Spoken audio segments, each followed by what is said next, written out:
What's good, people? This your boy Double O Melo, and I'm back with a video. And this one's gonna be a real quick one because I'm starting to see a pattern with situations. And you know what? I'm gonna start like really on my Cat Williams, Kendrick Lamar situation, like really starting to expose individuals for like the BS that they speak in these podcasts when I'm doing certain podcasts with people. Most in broadband bully. So if you don't know, shout out to the Z today. He did a show, and everybody was talking about the live game as a service situation and how gaming is, they are praising Sony for having the right mindset to see that they had a flawed situation with investing in live game as a service and pivoting and canceling those games before they was able to release. Unfortunately, they couldn't catch one of them, which was Concord, which was a utter failure. But they was able to see that it was an issue, stop the game, and pretty much stop the other live service games from seeing the light of day. And of course, we found out the news that God of War was part of that situation. And after everyone said what they had to say about it, and they was great and great marketing, they do so much great things. I said, how are we?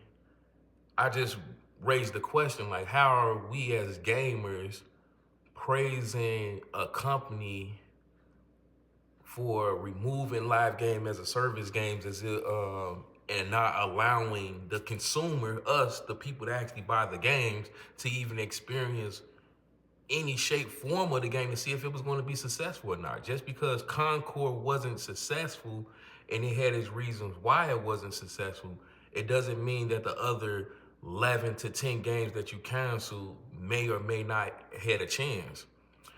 And of course, I get attacked left and right about the situation.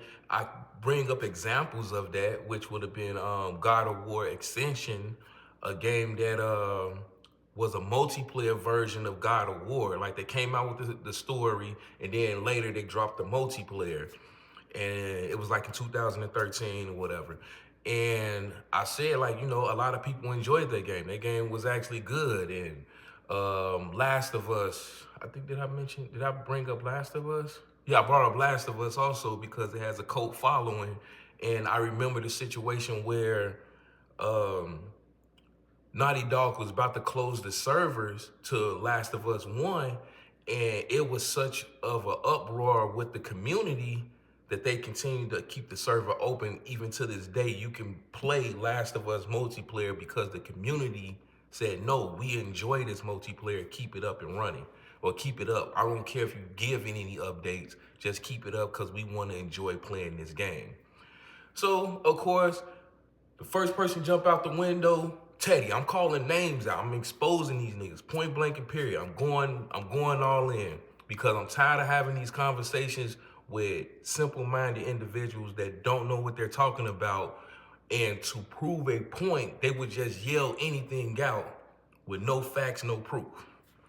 So he utterly said on the show, I'm gonna put the clip up, I lied about God of War. Died from day one. Now, don't get me wrong, it didn't get legs or whatever the case may be. Pardon me? I think more personally it was because of when they released it, in the year that they released it.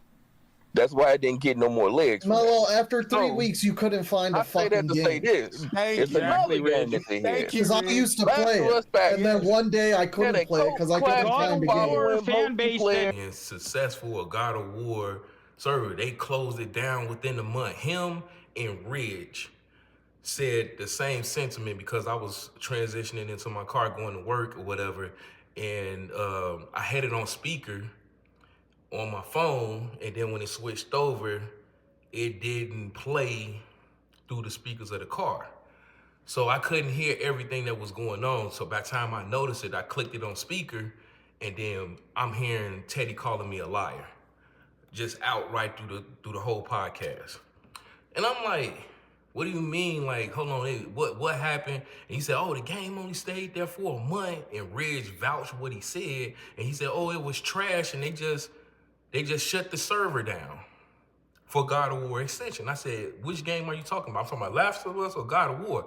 I wanted to make it clear for a reason because I'm finna expose you niggas for being meat eaters. I like to prove them wrong. All right, man, let's get it started. The competition to win the favor of the gods will test even the mightiest. Guys, but prove yourselves worthy by defeating your enemies and make. So, clear as day, you see, I pulled up a video 4 years ago of an individual still playing God of War Extension via YouTube content. Actually had the server up and running and people were playing with him. He wasn't just playing by himself. It wasn't AI bots. It was actually individuals playing the game. I just did a little small snippet clip of it, but you see the date and the time I'm gonna screenshot it.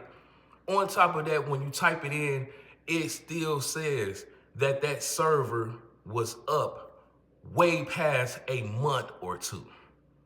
To the point where they said within like 2 months or 2 or 3 months, I believe, when I was typing, they would say over 120 weapons were requested in that game. Over 120 million weapons were requested in God of War past the 2 months. God of War Extension multiplayer was still up and running. Like I said, well beyond that time frame. Regardless of how you felt about it, and you want to win an argument and try to prove someone wrong on the show, you lied. Once again, like always, you lied. And I'm proving you wrong right now on this video. So, going back to what I said before in my conversation piece, because I'm gonna make this short and sweet, because I got another video to do. I'm not gonna waste my time on this. Or I'm not gonna, drag it out. But yeah, we're gonna put the numbers up on these niggas. We finna run it up on these clowns, fake Sony fans that run to the podcasts and they just running their mouth with no facts, no real facts.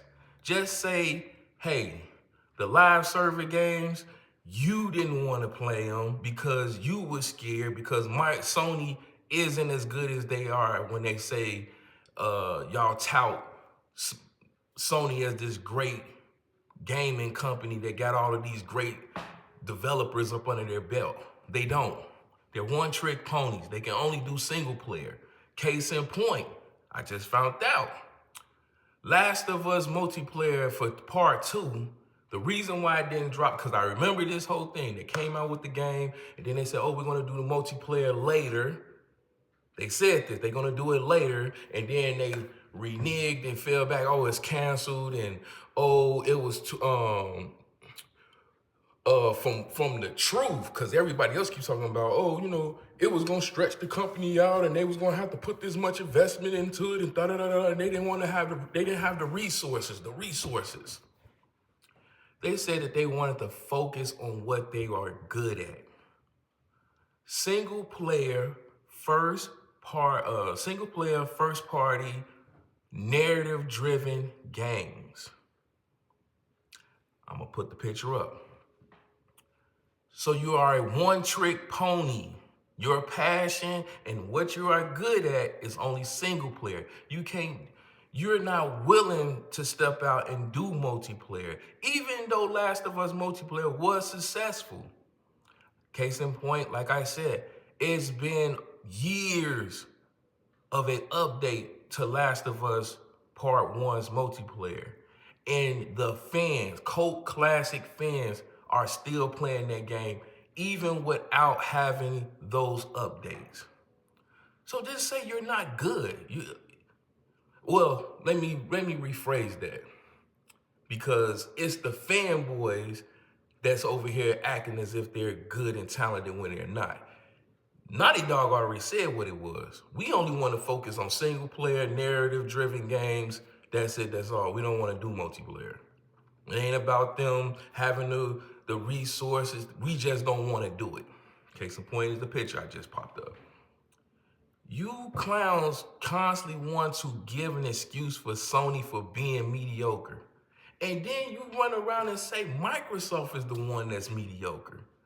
Microsoft developers, you say that Microsoft developers are mediocre, but these are the only ones that's able to give you a multiplayer and a single player constantly day in and day out, regardless of if you like it or not.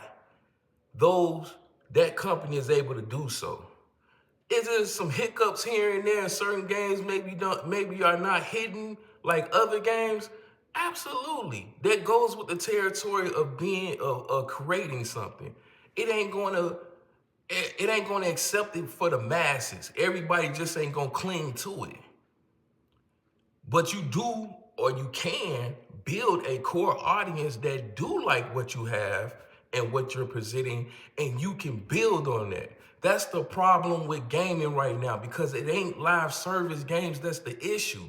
It is people want to get a quick fix and get out the gate and make millions of dollars, and nobody wants to build an actual community for those live service games anymore. Y'all seen what happened with Fortnite and games like that, and they expect every game to be the same like that, like Grand Theft Auto. Those are anonymous games that once in a blue moon, it happens like that, where it clicks, that the community as a whole runs to it. But it's also games where you drop that game and you build a community that goes on to support the game seasons and year in and year out. Sony don't want to put in the work. They want to do a half-ass job and get the success quick instead of building the community. Case in point, Sea of Thieves, Grounded. These games were touted as trash when they dropped.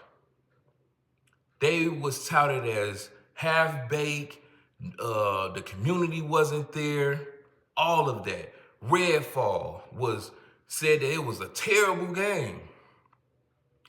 We are in season, 15 or 16 of Sea of Thieves. Grounded was in preview. It's out of preview program, doing very well. Both of these games got over 10 million concurrent players. And we're not talking about no home screen mess. We're talking about individuals that play the game. They are buying the content. They are coming back every time there's some DLC or a season pass. They made it to 15 seasons with over 10 million concurrent users. Redfall, as much as everybody crack jokes about that and laugh, and the outcome of what it came out to be, guess what? It didn't fall under the wayside like Concord after 2 weeks. What are we doing here? What happened to allowing gamers to actually experience the games first before you just make a dictatorship pre-notion judgment and just cancel something before the fans actually get a chance to test it out and play it itself? And this is coming from Sony. See, this ain't the Sony that I respect. I respect the PlayStation 1, PlayStation 2 era Sony, where they allowed all games to come through and they didn't care what you created. And if it was a hit, they was knocking on your doorstep for more. That's the Sony that needs to be in this forefront now. This new Sony where they just trying to be on some get rich quick scheme situation, that is the reason why they are failing when it comes to IPs. That is the reason why you have the issues where you're canceling 10 to 12 live service games and not allowing the community even to play those games yet. You could have easily dropped a demo. Yo, hey, we dropping a demo for God of War online. Y'all, you could have did a beta program. PSN beta program, just like Xbox got a beta program, and you can go in there and click and play games that have not been released yet. And you can give your opinion and feedback on those games. You could have did that with the live service games and let the community build a community with it. It wouldn't have hurt anything. releasing it, saying, hey, this is a closed beta. Y'all give us y'all opinion. Is it something you rocking with? If it's something that you're not, you determine what it is. You either come out with a public demo. It's crazy that I got to break this down, how to give out new IPs or live service games to the community on a respectful level. And Sony should have been doing this from jump. You steal everything else from Microsoft. Why wouldn't you steal a beta program that allow the users to test out the live service games? And you could have took that feedback and say, okay, we're going to invest in this, we're going to invest in that, we're going to move these out the way, and we're going to continue to go this direction. Let's build this new community on these live service games that we own, because it's a reason why you're going for live service games. You know that the money is there. You can make one product. Who in their right mind would not want to be able to put out one product in a lifespan of over 10 to 15 years? You can make profit off of that daggone one product. Case in point, Grand Theft Auto, because that's the star that everybody is pushing and chasing behind because of what Grand Theft Auto did and what Fortnite did. And that's cool that you're doing that.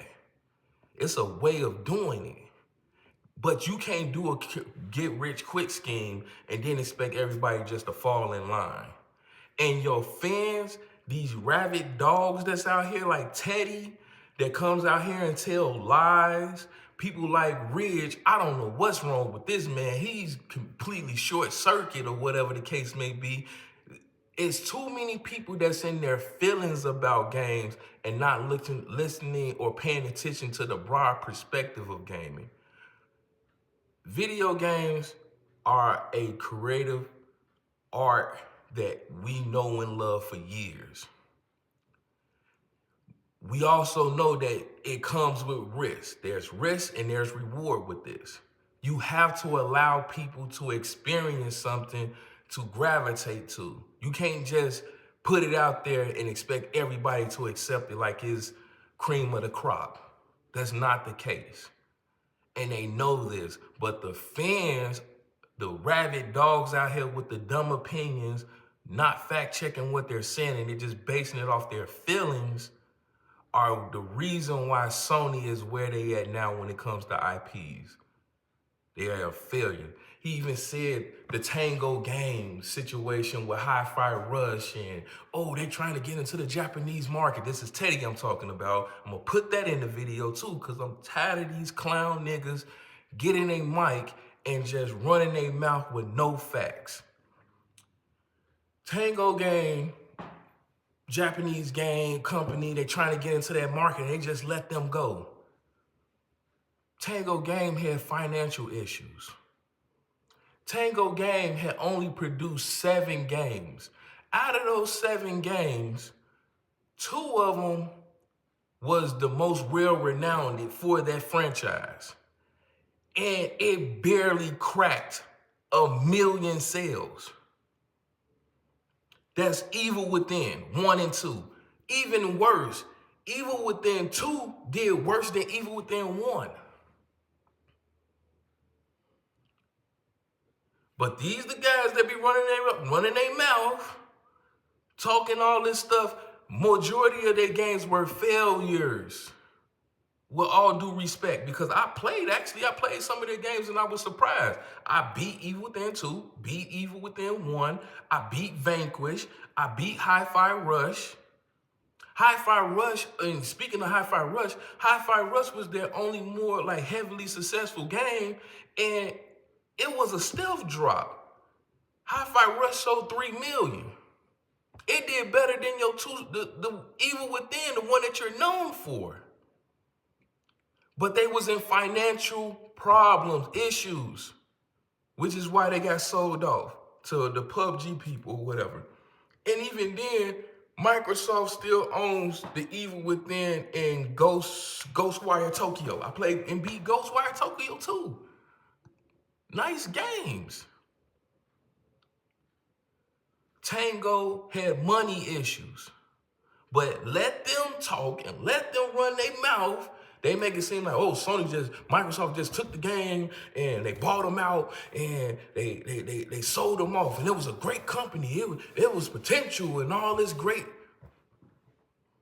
Their most well-renowned game that they put a lot of backing in publishing and marketing into barely touched 1 million. And the sequel did worse than the original game. Case in point is the pictures I put up. So again, bro, be careful, be wary of the people that you listen to online. If they just, if you seeing a pattern of a rabid dog just wanting to fit in with the group, and that's the issue with a lot of people. A lot of people just want to run with a narrative because they want to fit in with the group. They want to be around a lot of yes men, not self-thinkers. I'm starting to expose these clowns on real talk. That's what I'm finna start doing, bro. This is day one of it, and we gonna see what happened later. Another situation happened. I'm gonna put it in this video too. So dang, I was thinking it was gonna be a 10-minute video, 20-something. But I was on Plan B. Shout out to Rick and the gang and everything. I'm exposing everybody. Big Money at the end. I'm gonna put that video up in here too. He got the running his mouth talking about Sony owns the people that made Helldivers 2. I asked this question and Big Money took the mic and never gave it back. I said, do you guys think it's an L for Sony to be canceling games and let all the Xbox games dominate their platform? Yes, it is, because they care about engagement from their players and their IPs. All right. They stated it. Thank you, Pastor. Yeah, Wait a minute. How? Wait a minute. So, if they care, why would they cancel? Bro, I mean, I'm not sure your question is relevant here, but to answer it, if you keep canceling your live service games while your person that the people you have defeated such and such keep releasing decent ones on your platform and getting their time, that means when you finally come out with your broke game because y'all can't seem to make one, Concord, live service successful to succeed on your platform. Concord, succeed on your platform. Hold on, Helldivers 2 was made by a studio y'all don't own, so that's a different matter. Oh, he's talking that shit. Let me know. Hold on, now I got to interrupt you. Wait a minute, is Nico still here? Yeah. Is Nico still here? I don't want to hit my talent. No. Is Nico still here? Hold on, brother. Is Nico? Yeah, bro. I'm right here. Nico, did you hear what he just said? He said they don't own that studio. Did you hear that blasphemy? See what I'm saying? Listen, people. Hold on, people. See, that's when Rick should did. Rick do the little sounds in the back. That's when Rick should have put a fatality because he. Evidently, my little brother don't know what he's talking about. And see, that's what I mean. You got to take him and slap him in the mouth because he don't know what he's talking about. Do they own them? You own them. What are you talking about, brother? I thought they weren't owned by them. They're not. They're not. They're not. And Rose, shout out to Rose, had to put him in his place. Yeah, and the moment Big Money said it, guess what? He had a cheerleader running right behind him, Nico, trying to confirm it. This was funny. This was an ultimate like Don DeMarco moment. Live on the show. I'm going to put it up in the video. The man said, oh, Sony own Helldivers 2. Yeah. And then Red Rose said, no, they don't. I think it's called Arrowhead Studios or Arrowhead Games. They independent. Sony published Helldiver 2. They do not own the actual studio. I said, wait a minute. This is a surprise to me. Wait a minute. I get the hitting on them Googles. Ricky Brown got the jumping on the Googles. And guess, lo and behold, it is a statement from the developer saying that we want to be independent. We are still an independent company. Sony only published Helldivers 2. And these are the cats that's running around. They go from show to show to show with nothing but wrong information. Sound off in the comment section, man. It's your boy Double O Melo. One love and God bless. If you like what you're hearing, you new to the show, click the like button, subscribe, comment on the comment section. Yeah, I think it's about time we finna go full Cat Williams in here. It's time to expose these ponies for what they are. Liars, and they're rabid fanboys for Sony, and they're willing to protect them at all costs. Even if that means they gotta lie to the people. Let's go, man. Be careful who you get your information from. Try to tell you guys.